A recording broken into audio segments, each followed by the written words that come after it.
اب پینلز کی آپ جو اس کی تعداد ہے وہ بڑھا سکتے ہیں، کم بھی کر سکتے ہیں، جتنی وہاں پہ اس ایریے کی ریکوائرمنٹ ہے اس کی ایک پراپر فیزیبلٹی بنتی ہے، کتنی ریکوائرمنٹ ہے، کیا کیا چیزیں اس پہ آپریٹ ہونی ہیں، کیا ٹیوب ویل چلانے ہیں، لائٹس چلنی ہیں، ہیٹنگ سسٹم چلنے ہیں، جو بھی اس پہ اس کو یوٹیلائز کرنا ہے،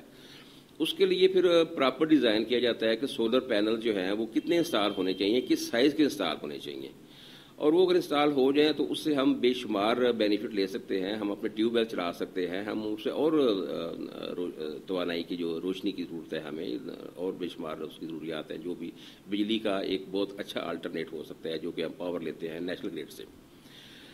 تو اس میں تو یہی عرض کرنا چاہوں گا کہ اس میں اگر کوئی فالٹس اور پرابلمز آ رہے ہیں تو وہ صرف یہ ہے کہ ٹیکنیکلی وہ زیادہ اسٹرانگ نہیں ہوتے، اگر انسٹالیشن کہیں پہ ہوئی ہے تو اس کو پراپرلی لک آفٹر نہیں کیا گیا، یا وہ جو اس میں انسٹالیشن کی گئی ہے اکوپمنٹس کی یا سسٹمز کی اس میں کہیں پہ کوئی کمی رہ گئی ہے یا اس کی کوالٹی میں کوئی فرق رہ گیا ہے۔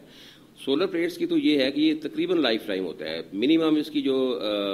لائف ہوتی ہے سولر سیلز کی تقریباً 30 سال ہوتی ہے، 20 سے 30 سال کے قریب ہوتی ہے، اور یہ بلکہ یہ اس کے بارے میں ہے ریسرچ کہ جب تک اس کو ڈیمیج نہ کیا جائے فزیکلی یہ ختم نہیں ہوتا۔ آپ نے بات کی ہے کہ یہ اویئرنیس کی ضرورت ہے، ہمیں کسانوں کے پاس جانے کی ضرورت ہے۔ لوگ سانج پچھلے کچھ سالوں سے یہ الٹرنیٹیو انرجی جو ہے، جو بایو گیس ہے، سولر ہے، ہم ان کے ساتھ بات کر رہے ہیں، ریڈی ہیں، مانگتے ہیں، لیکن کہاں سے؟ ہم نے پیک ریٹ سے جو ہمارا ادارہ ہے ان سے بات کی، یہاں تک کہ لوگ سانج ایک دیہی علاقے میں ایک سینٹر بنا رہی ہے جس کو ہم کمپلیٹلی سولر رکھنا چاہ رہے تھے، اور ہمیں وسائل کے باوجود پراپر سسٹمز وہاں انسٹال کرنے کے لیے نہیں مل رہے۔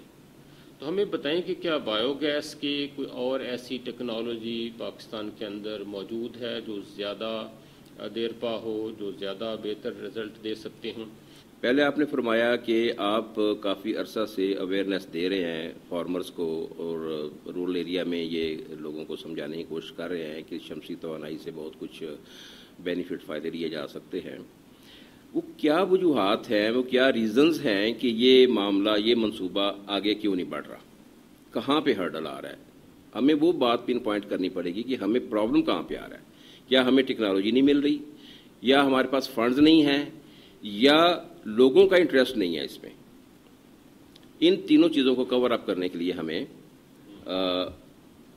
ڈیفینیٹلی اس پہ کام کرنا ہوگا۔ پہلے ہمیں کنفائن کرنا پڑے گا کہ ہمارا کیا مسئلہ کہاں پہ ہے۔ ٹیکنالوجی میں مسئلہ کوئی نہیں ہو سکتا، اس کے بینیفٹس میں مسئلہ نہیں ہو سکتا۔ اگر مسئلہ ہو سکتا ہے تو فنڈز میں ہو سکتا ہے کہ فنڈز کہاں جنریٹ کیے جائیں، اور اس کے لیے بھی میرے نالج میں کچھ NGOs ہیں جو انٹرنیشنل کچھ فورمز ہیں جو اس بات کو، اس چیز کو پروموٹ کر رہے ہیں انٹرنیشنلی، اور وہ فنڈنگ بھی کرنے کو تیار ہیں کہ ہم لوگ آپ کو سپورٹ کرنے کو تیار ہیں، آپ اس پہ کام کریں ان منصوبوں پہ۔ دوسرا آپ نے فرمایا کہ بایو گیس کا یہ ہے کہ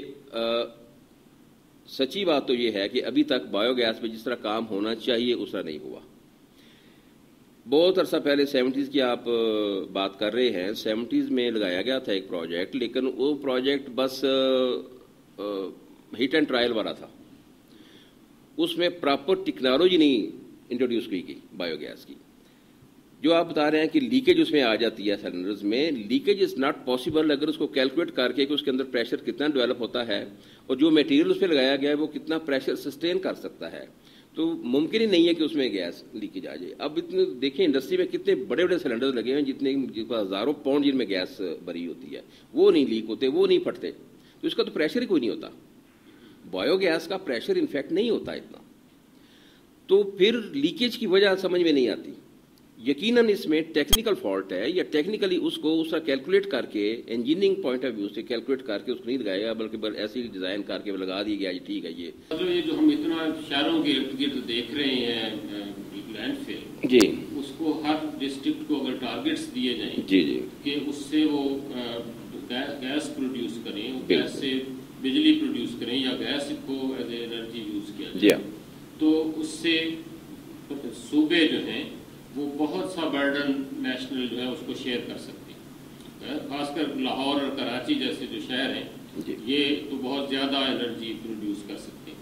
جی بالکل، اس پہ کافی منصوبوں پہ کام ہوا ہے. میں نے ایک پروجیکٹ پہ کام کیا تھا سکھر کے سراؤنڈنگ میں. ایک لینڈ فل ڈیزائن کی جا رہی تھی اور وہ بہت لارج اسکیل کی لینڈ فل تھی جس میں فارن مشن بھی انوالو تھے. ایشین ڈیولپمنٹ بینک کا پروجیکٹ تھا. اسی طرح اسلام آباد میں کے رورل ایریا میں لینڈ فل کے لیے فیزیبلٹی بنائی گئی. اس کے لیے انوائٹ کیے گئے ایکسپرٹس کو، کنسلٹنٹس ہائر کیے گئے، لاکھوں روپیہ اس پہ لگا، لیکن اس کے بعد بھی وہ بات وہاں سے آگے نہ بڑھ سکی. ابھی تک مجھے یاد نہیں پڑتا، میرے نالج میں نہیں ہے کہ کوئی لینڈ فل کہیں پہ proper according to engineering calculations یعنی انجینئرنگ اسٹرکچر کے مطابق وہ لینڈ فل کہیں بنائی گئی ہو. ٹنوں کے حساب سے ویسٹ ہمارا آتا ہے، سٹی ویسٹ، سالڈ ویسٹ ہوتا ہے جس کو کنورٹ ڈفرینٹ ویز میں کنورٹ کیا جا سکتا ہے. Hospital waste that is separate, وہ بھی ویسٹ یوز ہوتا ہے، لیکن اس کی جو ڈسپوزل ہوتی ہے وہ تھوڑی سی ٹیکنیکل ہوتی ہے، تھوڑی ڈفرینٹ ہوتی ہے، کیونکہ اس میں کافی ساری چیزیں ایسی ہوتی ہیں جو کہ اوپن ایئر میں اس کو آپ ڈیفیوز نہیں کر سکتے. تو بایو گیس بہت بڑی انرجی سورس ہے، بشرطے کہ اس پہ آپ پراپرلی اس پہ انجینئرنگ اور ٹیکنیکلی اس چیز کو ساؤنڈلی اس پہ کام کیا جائے. بہت شکریہ انجینئر افتخار صاحب، آپ نے ہمیں بایو گیس اور جو شمسی توانائی پہ آج بہت اچھی معلومات دی ہیں. ہم اس سلسلے کو جاری رکھنا چاہتے ہیں تاکہ آپ سے بایو گیس اور شمسی توانائی کے حوالے سے مزید ہم اپنی اگلی نشستوں میں گفتگو کریں اور اس کو دیہی علاقوں تک، چھوٹے قصبوں کے جو لینڈ فل ہیں اس سے کیسے انرجی پیدا کی جا سکتی ہے. تو اس سے ہم آپ کو مزید ضامن دیں گے اپنے دہقان چینل پہ. آج میں جاوید بھٹی صاحب کی طرف سے اور اپنی طرف سے آپ کا شکر گزار ہوں کہ آپ ہمارے پاس تشریف لائے، اور ہم آئندہ کی نشستوں میں اس پہ مزید تفصیل آپ سے جاننا چاہیں گے. اللہ حافظ.